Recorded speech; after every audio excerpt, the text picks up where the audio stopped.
Good morning to all. आज हम लोग संस्कृत कक्षा षष्ठी की पुस्तक से प्रथम पाठ में दिए गए सभी प्रश्नों के उत्तर को समझेंगे और इसको अपने अपने उत्तर पुस्तिका में लिखेंगे।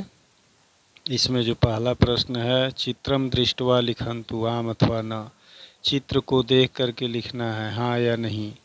हाँ या नहीं में उत्तर देना है। चित्र को देख करके हाँ या नहीं में उत्तर देना है। इसमें दिया है कि मेते वीरा बाला संति, क्या ये सभी बच्चे वीर हैं। तो इसमें हाँ, ये सभी वीर हैं। इसमें पाठ में जो दिए गए हैं वीर से संबंधित पाठ है, वीर बच्चों की बात हो रही है, इसलिए इसमें आम होगा। दूसरा में, पहला का दूसरा में देखेंगे, किम सर्वेषां हस्ते राष्ट्र ध्वजा अस्ति। सबके हाथ में राष्ट्रीय झंडा है, नहीं, केवल एक बच्चे के हाथ में राष्ट्रीय झंडा है, इसलिए नहीं होगा। तीसरा है कि मेते वीर बाला अग्रे गच्छन्ति, क्या ये सब वीर बच्चे आगे आगे चल रहे हैं। तो हाँ, इसलिए आम होगा। अग्रे अग्रे का अर्थ होता है आगे आगे, गच्छन्ति में जाते हैं या चलते हैं, तो हाँ, इसलिए आम होगा इसमें। किम अत्र पंच बालाः सन्ति, क्या यहाँ 5 बच्चे हैं। तो इसमें देखेंगे हाँ 5 बच्चे हैं, इसमें इस चित्र में 5 बच्चे हैं, इसलिए आम होगा। और अब हम लोग देखेंगे पहला का 5वां नंबर, कि मेते वीर बालाः प्रसन्नाः सन्ति, क्या ये सभी वीर बच्चे खुश हैं। तो खुश हैं सब वीर बच्चे, इसलिए आम होगा। 6ठा नंबर में, किम एतेषां दृष्टि अग्रे अस्ति, क्या इनकी दृष्टि आगे है। तो हाँ, आगे है सबकी दृष्टि, इसलिए आम लिखेंगे, यानी सब लोग आगे देख रहे हैं, इसलिए इसमें आम लिखेंगे। किम एतेषां मनसि भयम् अस्ति, क्या इनके मन में भय है। तो इनके मन में भय नहीं है, इसलिए न होगा।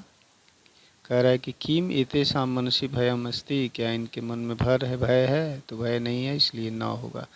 दूसरा प्रश्न देखेंगे। दूसरा प्रश्न में दिया है कि चित्रम दृष्ट्वा पाठात् उपयुक्त पदानि छित्त्वा वाक्यानि पूरयन्तु। चित्र को देखकर पाठ से उपयुक्त पद चुन करके वाक्यों को पूरा करें, यानी जो पाठ में जो श्लोक दिए गए हैं उस श्लोक से हम लोगों को शब्द चुन करके भरना है। श्लोक देखेंगे, पाठ में जो श्लोक दिए गए हैं उस श्लोक को देखेंगे और श्लोक से ये जो खाली स्थान है उनको भरना है, उसमें शब्द देख के भरेंगे। पूरा पूरा प्रगच्छरे भरेंगे, इसमें प्रगाय मातृवंदनम, ठीक है। स्वजन्म भूमि रक्षणे प्रयक्ष वीर जीवनम, ठीक है, इसमें भरेंगे। आगे देखते हैं, ऋणे धृति सुकौशलम प्रवर्धताम मनोबलम, सुनिश्चितः जयस्तव कुरु स्वधर्म पालनम, पूरा पूरा प्रगच्छरे प्रगाय मातृवंदनम। तो पाठ में जो दिए गए हैं श्लोक, उससे हम लोग देख करके ये खाली स्थान को भरेंगे। अब अगला हम लोगों का प्रश्न संख्या 3 में दिया गया है कि उचित शब्दार्थ चुन करके लिखना है।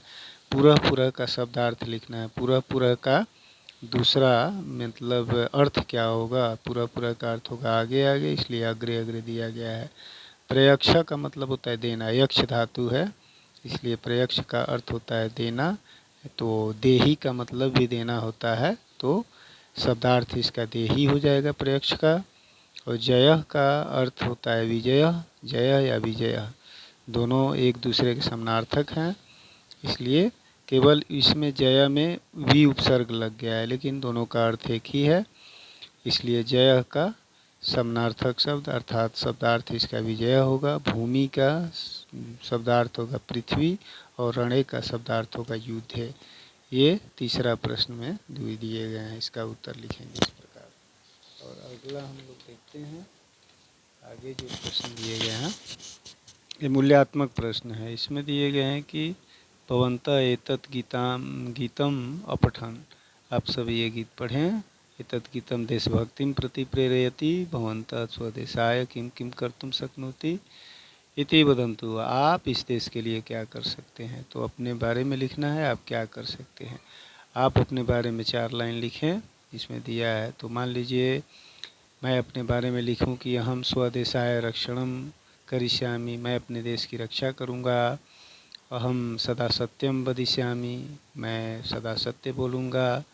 अहम स्वधर्म पालनम करिष्यामि, मैं अपने धर्म का पालन करूँगा। अहम मातृभूमि रक्षणम करिष्यामि, मैं मातृभूमि की रक्षा करूँगा। इस तरह से इसका अर्थ लिख सकते हैं। गतिविधि वाले प्रश्न में जो दिए गए हैं, अतः प्रदत्त स्थाने राष्ट्रध्वजम निर्माय उचितैः वर्णैः पूरयन्तु, ये इसमें राष्ट्रध्वज का यानी राष्ट्रीय झंडा का चित्र बनाना है और बना करके उसका नाम भी लिखना है। चलिए अब हम लोग इस चैप्टर को समाप्त करते हैं।